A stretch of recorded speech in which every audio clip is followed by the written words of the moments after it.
क्या आज भी सच बोलना और बिना लीपापोती के इतिहास को दिखाना इतिहास दिखाने वालों के लिए खतरा बन सकता है? तो इसका जवाब है हाँ। और इसी चक्कर में महात्मा ज्योतिबा बाई फूले पर बन रही फिल्म फूले की रिलीजिंग फिलहाल अटक गई है, क्योंकि उसमें कुछ सीन ऐसे हैं जो कुछ लोगों की भावनाओं को ठेस पहुंचा सकते हैं। और ये ठेस कोई ऐसी वैसी नहीं, बल्कि इतिहास की सच्चाई को हमारे सामने लाकर खड़ा कर देती है। एक ऐसा इतिहास जिसे किताबों में पढ़ाया नहीं गया, बल्कि सिलेबस के पीछे फेंक दिया गया। सावित्री बाई पर गोबर फेंकने वाला सीन देखकर बवाल मच गया, लेकिन यही सीन तो भारत एक खोज में 1988 में भी था, जिसे उस दौर में श्याम बेनेगल ने बनाया था। लेकिन आज जब अनुराग कश्यप बना रहे हैं तो लोगों को मिर्ची लग रही है। तो असली दिक्कत सीन से है या फिर उस आईने से जिसमें समाज अपना असली चेहरा देखने से डरता है?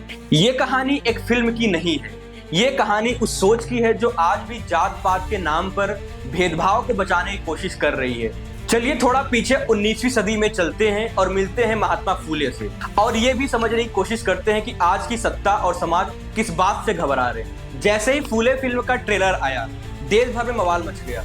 जिस सीन पर सबसे ज्यादा आपत्ति उठी उसमें एक ब्राह्मण वेशधारी लड़का सावित्री बाई फूले पर गोबर फेंकता है। और यही नहीं, एक और सीन भी था जो लोगों के निशाने पर आया, जहां सावित्री से कहा जाता है धर्म भ्रष्ट करने वालों का यही हश्र होता है। धर्म भ्रष्ट करने वालों का ऐसा ही होता है तू। लेकिन थोड़ा रुकिए, जो सीन आज विवाद का कारण बना है उसे तो 1988 में भारत एक खोज जैसे प्रतिष्ठित सीरीज में दिखाया गया था। श्याम बेनेगल के निर्देशन में पंडित नेहरू की किताब के आधार पर बनी इस सीरीज की वजह से तब कोई खास विवाद नहीं उठा था, लेकिन आज स्थिति काफी गंभीर हो गई है। तो सवाल उठता है कि जो बातें 3 दशक पहले सहजता से स्वीकार की जा रही थी वे आज इतनी असहनीय क्यों हो गई? क्या समाज ने सच को स्वीकार करने की हिम्मत खो दी, या फिर कुछ सत्ताएं इतिहास से कुछ पन्नों को मिटाना चाहती है? निर्देशक अनुराग कश्यप कहते हैं कि सेंसर बोर्ड का तर्क यह है कि मोदी जी ने जाति खत्म कर दी। अगर वाकई ऐसा है तो फिर आज भी ब्राह्मण महासंघ को फूले के विचारों से क्या आपत्ति है? खबरों के अनुसार सेंसर बोर्ड ने फिल्म में ऐसे कई सीन्स पर कट लगाए हैं जो फूले के संघर्ष की सच्ची तस्वीर पेश करते हैं। इसमें वो सीन भी कट कर दिया गया है जिसमें शूद्रों को कमर से झाड़ू बांधकर चलना पड़ता था, यानी कट किए गए कई सीन सच्चाई को दिखाने वाले थे। और सवाल इसी बात पर बनता है कि अगर सच बदल नहीं गया तो उसे दिखाने से भला क्यों रोका जा रहा है? दरअसल यह विरोध नया नहीं है।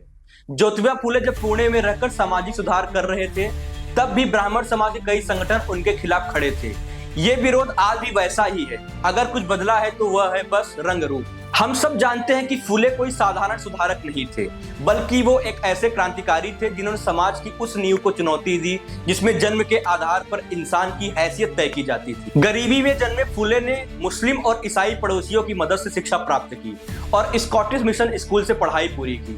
उन्होंने अपनी पत्नी सावित्री बाई फूले के साथ मिलकर लड़कियों के लिए पहले स्कूल खोले, विधवा पुनर्विवाह का समर्थन किया और किसानों मजदूरों के हक के लिए आंदोलन शुरू किए। उनकी लड़ाई का मुख्य शस्त्र था शिक्षा और सवाल। उन्होंने पूछा, अगर वर्ण व्यवस्था ईश्वर द्वारा बनाई गई थी तो क्या भगवान ने खुद कहा था कि शूद्रों को शिक्षा से वंचित रखा जाए? क्या कोई देवी, कोई महिला धर्म की इन किताबों को लिखने में शामिल थी? फूले ने धार्मिक ढांचे को गहरी चोट पहुंचाई। उन्होंने साफ कहा कि जो व्यवस्था जन्म से ही इंसानों को ऊंच नीच में बांटती है वह धर्म नहीं, एक चालाकी है। आज भी मैनुअल स्क्रैवेंजिंग करने वाले ज्यादातर लोग एक ही समाज से आते हैं। फूले ने अपनी किताबों में ब्राह्मणवाद को धार्मिक माफिया कहा। उन्होंने उस व्यवस्था को उजागर किया जिसमें गरीबी को डराकर, उम्मीद बेचकर पूजा के नाम पर शोषण किया जाता है। उन्होंने लिखा, मंदिर नहीं दुकानें चल रही है जहां धर्म एक सर्विस बन गया है। फूले ने विधवाओं के शोषण पर भी समाज से सवाल पूछा। वो लिखते हैं कि जब कोई विधवा मां बन जाती थी तो उसे अपमानित किया जाता था, लेकिन इसी अपराध में लिप्त पुरुषों को धर्म की आड़ में छुपा दिया जाता था। यही वजह थी कि फूले ने विधवा आश्रय बनाए ताकि समाज से बहिष्कृत औरतें एक बार फिर से गरिमा से जी सके।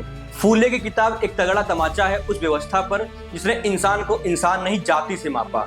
उन्होंने लिखा कि सच्चा धर्म वो है जो बराबरी सिखाए, जो धर्म गुलामी सिखाए वो धर्म भला कैसे हो सकता है? इसलिए आज जब कोई संगठन कहता है कि फूले फिल्म ब्राह्मणों का अपमान है तो असल में वह फूले के विचारों से मुंह मोड़ रहा है, क्योंकि यह संघर्ष किसी जात के खिलाफ नहीं, उस सोच के खिलाफ था जो जन्म के आधार पर इंसानों को अलग करती है। फूले फिल्म पर हो रहा विरोध असल में इतिहास के उस आईने से डर को दिखा रहा है जिसमें हम अपने समाज की कड़वी सच्चाई देख सकते हैं। यह लड़ाई सिर्फ एक फिल्म की नहीं बल्कि समाज की हकीकत है जिसे आज भी जाति व्यवस्था के पांव तले कुचला जा रहा है। महात्मा फूले ने जो सवाल 19वीं सदी में उठाए थे वो आज भी हमारे सामने खड़े हैं। फूले फिल्म पर प्रतिबंध लगाने की कोशिश महज एक फिल्म को रोकने की कवायद नहीं है, बल्कि उस आईने को धुंधला करने की कोशिश है जिसमें हम अपने समाज के असली चेहरे को देख सकते हैं। फूले सिर्फ एक फिल्म नहीं बल्कि एक विचार है, एक सवाल है, एक चुनौती है। और जब तक इस समाज में अन्याय, जातिवाद और भेदभाव जिंदा है, महात्मा फूले की आवाज भी जिंदा रहेगी। क्योंकि बदलाव की मशाल एक बार जलती है तो उसे कोई ताकत बुझा नहीं सकती। धन्यवाद।